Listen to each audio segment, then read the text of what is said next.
నమస్తే అండి, ఏం పేరండి మీ పేరు? కుమారి గారు. మేడం, ఇప్పుడు చూస్తున్నారు ఇది బఫర్ జోన్ FTL పరిధిలో ఉంది కాబట్టి కాలనీ చైతన్యపూర్లో ఇప్పుడు కూల్చివేతలు ఉండబోతున్నాయని చెప్పేసి అందరూ కూడా మాట్లాడుతూ ఉన్నారు. సో అధికారులందరూ కూడా మార్కింగ్ చేస్తున్నారు. అక్కడ ఈటల రాజేంద్ర గారు కూర్చున్నారు. సో ఏంటి మరి నిజంగానే మరి మీరు ఎన్నో ఏళ్లుగా ఈ ఏరియాలో ఉంటున్నారు, మంచి పక్క ఇల్లు కట్టుకుని ఒక 30-40 సంవత్సరాల కంటే కాపురం ఉన్నారు. సో ఏంటి ఈ రోజు ఆలోచనలకు వచ్చి మేము కూల్ చేస్తామంటే ఏంటి మీరు ఇప్పుడు మేము ఆంధ్ర నుంచి వచ్చామండి, మాది గుంటూరు. అయితే మా ఆస్తులన్నీ అక్కడ అన్ని అమ్మేసుకొని వచ్చి ఇక్కడ మంచి ఇల్లు కావాలని చెప్పేసి స్థిరపడదాం అని చెప్పేసి మంచి ఇల్లు కొనుక్కున్నాం. ఇది కూల్ చేస్తే మాకు ఇంకేమీ లేదు. మేము ఇంకా బయట బజార్లోకి వచ్చి కూర్చోవాల్సింది అంతే. రెంట్ కూడా మేము కట్టుకోలేము. ఇల్లు కూలిస్తే అలాంటి పరిస్థితి.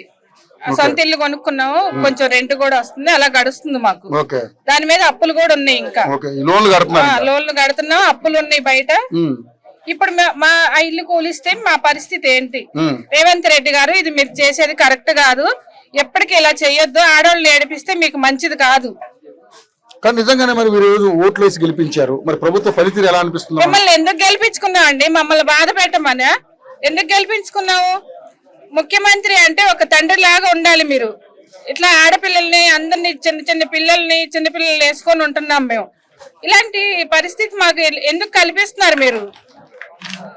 రేవంత్ రెడ్డి గారు ఇట్లా చేయొద్దండి, ఆలోచించి చెయ్యాలి. మీరు ఏది చేసినా గానీ చెయ్యండి. ఇప్పుడు మూసీ నది సుందరీకరణ చేస్తానని అంటున్నారు, చెయ్యండి. ఇంత ప్లేస్ తీసుకొని మీరు పార్కులు కట్టుకొని రెస్టారెంట్లు కట్టుకొని మీరు బిజినెస్ చేయాలనుకుంటున్నారా? మా శవాల మీద చేసుకోండి, మమ్మల్ని చంపేసి చేసుకోండి. మీరు బాధపడుతున్నారు. ఏడుపు వస్తుందండి, నిజంగా ఏడుపు వస్తుంది. మేము అన్ని అమ్ముకొని కొనుక్కున్నాం. కానీ ఇప్పుడు వాళ్ళు అధికారులు ఏమన్నా మీకు ఏమన్నా ఇంటిమేషన్ ఇచ్చారమ్మా దీని విషయం మీద? బాధపడకండి.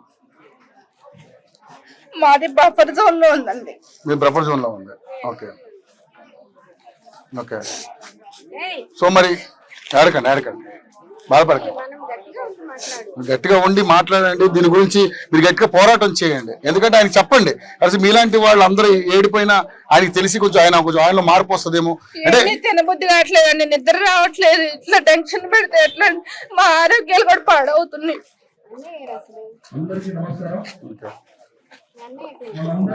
బాధపడకండి. సరే మరి ఏంటమ్మా ఇప్పుడు మరి గవర్నమెంట్ మరి నిర్ణయం తీసుకున్న తర్వాత మరి ఆ నిర్ణయాన్ని మరి ఇవ్వండి. మా ఇల్లు మాత్రం మేము ఇవ్వటానికి ఒప్పుకోము. మేము అందులో ఉంటాము. ఖచ్చితంగా కూల్చాలి అనుకుంటే మాత్రం అందులోనే ఉంటాము. అప్పుడు కూల్ చేసేయండి, దాంతో పాటు మా ప్రాణాలు కూడా పోతాయి. అప్పుడే హ్యాపీ నేను. సో తప్పించుకొని మాత్రం మేము మమ్మల్ని బయటికి బలవంతంగా నెట్టినా కూడా ఆ టైంలో నేను ఏదో ఒకటి చేసుకుంటాను. పెద్ద నిర్ణయాలు చేసుకుంటామండి. మరి ఇంకా మాకు ఆధారం లేదు. మరి ఏం చేయమంటారు? రేవంత్ రెడ్డి గారు మీరే చెప్పండి, ఏం చేయమంటారు? మేము అన్ని అమ్మేసుకొని ఇంకా మాకు సంపాదించుకునే ఓపిక కూడా లేదండి. ఇంకా ఒంట్లో శక్తి కూడా అయిపోయింది. మాకు సంపాదించుకునే ఓపిక కూడా లేదు. మాకు మాట్లాడుతుంటేనే నాకు చాలా బాధ వస్తుంది. నాకు కూడా మీరు ఏడుస్తుంటే నాకే బాధ అనిపిస్తుంది. బట్ గవర్నమెంట్ చేతిలో ఉంది కాబట్టి సరే అధికారులతో మనం మాట్లాడదాం. వాళ్ళు ఇవన్నీ కూడా చూపిస్తున్నాం అందరికి. ప్రతి జరిగిన ఎక్కడైతే అన్యాయంగా కూర్చున్నారో అన్ని కూడా మనం చూపిస్తున్నాం. సో ప్రభుత్వం దీని మీద ఏదైనా ఒక మంచి నిర్ణయం తీసుకోవడం మనం కూడా ఆశిద్దాం. పని చేయలేదండి, మిషన్ కుట్టుకున్నాను, చిన్న చీరలు రకరకాలుగా చేసుకున్నాను. ఆ టైంలో చేసుకున్న టైంలో కూడా రూపాయి సంపాదించాలంటే పావులనే తిన్నాం.